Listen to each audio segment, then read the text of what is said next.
భారత్కు పాకిస్తాన్ మధ్య ఎన్నో యుద్ధాలు వచ్చాయి. కానీ గత 60 ఏళ్లలో మనము చేసిన అతి పెద్ద సర్జికల్ స్ట్రైక్ ప్రస్తుతము జరుగుతుందండి.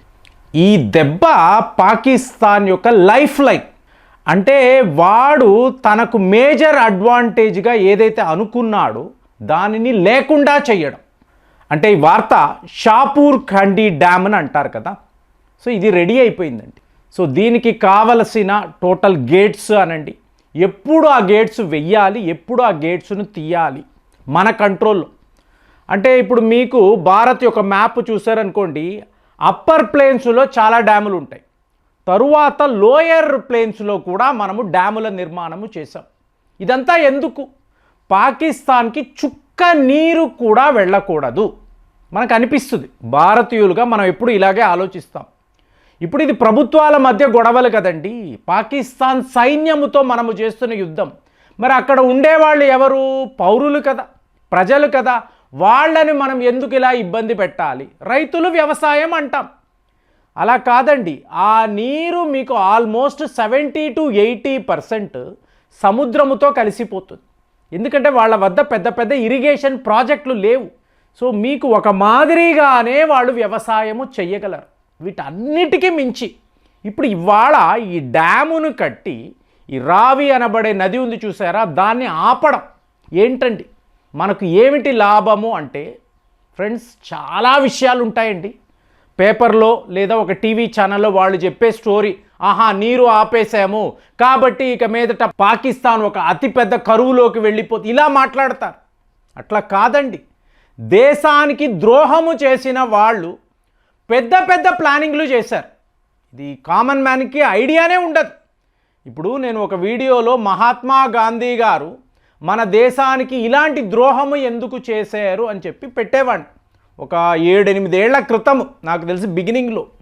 ఈ వార్తలంతా మీరు చూశారు అనుకోండి, ఇక్కడ వాళ్ళకి ఏంటి ఇలా ఉంది అనిపిస్తుంది. నాకు ఇన్పుట్స్ యూకే నుంచి వచ్చేవి, మెయిల్స్లో వచ్చేది. అమ్మా, మేము మీకు పౌరులుగా ఉండడమే మా అదృష్టము అని ఉత్తరాలు రాసేవాళ్ళు. గాంధీ గారు ఉత్తరాలు రాసేవాళ్ళు. దీనిని ఎవరైనా స్వతంత్ర పోరాటము అంటారా? మీరు మమ్మల్ని పాలించుకోండి, ఏ ఇబ్బంది లేదు, మేము ఎప్పుడూ కూడా వినయ విధేయతలతో మీతోనే ఉంటామని చెప్పి మనం ప్రామిస్ చేసేవాళ్ళు. దీన్ని ఫ్రీడమ్ ఫైట్ అని చెప్పి ఇక్కడ ప్రచారాలు జరిగాయి, పుస్తకాలు రాశారు. కానీ అసలు సిసలైన విషయాలు ఎక్కడ? యూరోప్లో, అమెరికాలో. మొన్న ఒక మిత్రుడు ఒక పుస్తకం, ప్రేమ్ గారు ఇది షాకింగ్గా ఉంది, ఇది నిజమా అంటే అవన్నీ మనం ఓపెన్గా మాట్లాడలేమండి. అక్కడ వాళ్ళకి తెలుసు, ఎందుకంటే వీళ్ళందరూ అక్కడ ఎక్కువ కాలం చదువుకున్నారు, మీకు ఉద్యోగాలు చేయవని చేశారు కదా. ఇప్పుడు ఈ విషయము ఏదో ఒక డ్యాము కట్టేసాము, ఈ నీరును ఆపేసాము, పాకిస్తాన్ ఇప్పుడు ఒక ఎడారిలా మారిపోతుంది, ఇవన్నీ కాదండి. ఇప్పుడు 1947 ఆగస్టు 15 స్వతంత్రము వచ్చింది అంటారు. నేనైతే దీన్ని ఇండిపెండెన్స్ డేగా కూడా నేను గుర్తించాను. ఎప్పుడైనా పొరపాటుగా మా ఎడిటర్స్ వాళ్ళ హ్యాపీ ఇండిపెండెన్స్ డే పెడతారు, కానీ నేను ఎప్పుడు ఇలా మాట్లాడింది లేదు. ఎందుకు అంటే ఒక భారీ కుట్ర అండి. ఇండిపెండెన్స్ డే అనబడే వ్యవహారమే చాలా పెద్ద కుట్ర. ఇప్పుడు ఇందులో చూసారనుకోండి, ఈ ఆగస్టు 15వ తారీఖున మాట్లాడతాం చూసారా, మనము 20 కోట్ల రూపాయలు పాకిస్తాన్ వాడికి అర్జెంటుగా ట్రాన్స్ఫర్ చేసాం. ఆ రోజుల్లో గుర్తుపెట్టుకోండి, 1947లో. అంటే బ్రిటిష్ వాడి రెవెన్యూ, వాడికే రెవెన్యూ అండి, మనదే కదా రెవెన్యూ. అయినా నాది అన్నాడు, అందరూ ఒప్పేసుకున్నారు. నా డబ్బులో ఒక భాగాన్ని పాకిస్తాన్కి ఇవ్వండి, 20 కోట్లు. ఎప్పుడు స్వతంత్రము వచ్చిన అంటే ఆ రోజే చెప్తున్నారు, ఇది మీ స్వతంత్రము కాదురా, మీ దేశంలో ఉన్న డబ్బునంతా మేము పాకిస్తాన్ పంపించబోతున్నాము. తరువాత మహాత్మా గాంధీ గారు ఒక నిరాహార దీక్ష చేశారు 1948 ఆగస్టు. దేని గురించి? మనము కమిట్ అయిన అంటే 75 కోట్ల రూపాయలు మనం పాకిస్తాన్కి ఇవ్వాలి. ఎందుకు ఇవ్వాలండి? ఇప్పుడు వాడి దేశము, అక్కడ ప్రాంతాలు, రెవెన్యూస్ అక్కడ ఉంటాయి కదా. ఇప్పుడు కరాచీయో, లాహోరో, ఇస్లామాబాదో పెద్ద పెద్ద నగరాలు కదండి, ఆ రెవెన్యూస్ అంతా పాకిస్తాన్ వాడికే కదా వెళ్తుంది. అలా కాదు. ఈ 75 కోట్లలో 20 కోట్లు ఆగస్టు 15, 1947లో వాడికి ఇచ్చేసాం. ఈ 55 కోట్లు బ్యాలెన్స్ ఉంది చూసారా, మర్యాదగా వాడికి ఇవ్వాలి, పంపండి అని ఈయన నిరాహార దీక్ష చేశారు. సో జనవరి 1948 ఇమీడియట్గా, అంటే వీళ్ళందరికీ హ్యాపీ కదా, ఒక్క సర్దార్ పటేల్ గారు ఆయన టీం మాత్రం ఏం జరుగుతుంది ఇక్కడ, మన డబ్బునంతా తీసుకెళ్ళి పాకిస్తాన్కి ఇవ్వడం ఏమిటి అంటే నథింగ్ డూయింగ్, ఇచ్చే తీరాలి అంటే మీకు 55 కోట్లు కూడా మనం ఇమీడియట్గా పాకిస్తాన్ వాడికి పంపించాం. సరే డబ్బు ఇచ్చేసాం కదంటే అలా కాదండి, మన దేశంలో ఉండే ఫర్నిచర్, వాహనాల, ఆఖరికి జంతువులను కూడా పాకిస్తాన్ పంపించాం. ఆనందం మొత్తము తీసుకెళ్ళి వాడికి సమర్పించేద్దాము, పాలకులంతా ఒకడే కదండి. కాబట్టి వీళ్ళు ఈ వ్యవహారాన్ని ఇలాగే నడిపించారు. మీకు మొన్నటి వరకు కూడా జమ్మూ అండ్ కాశ్మీర్, పంజాబ్ వీళ్ళ మధ్య ఎటువంటి ఫ్రెండ్షిప్ ఉండకూడదండి. ఎందుకంటే పంజాబ్ అన్నప్పుడు ఇండియాలో ఒక పంజాబ్, దాని ఎక్స్టెన్షనే పాకిస్తాన్ పంజాబ్. సో మేమంతా కూడా ముస్లింలము, ఈ నీరు ఈ కరెంట్ అంతా మాదే, కుదిరితే మేము పాకిస్తాన్కి ఇచ్చుకుంటాం, పంజాబ్కి మాత్రం ఇవ్వము. సో పంజాబ్ వాళ్ళు ఏమంటారు, మేము సిక్కులము కాబట్టి మా బద్ధ శత్రువులు ఈ ముస్లింలు, మా నీరు మా కెనాల్స్ అంతా మావే అంటే దేశాన్ని విడగొట్టడంలో ఇంతంత పెద్ద గొడవలు ఇదే వీళ్ళకి కావాలండి.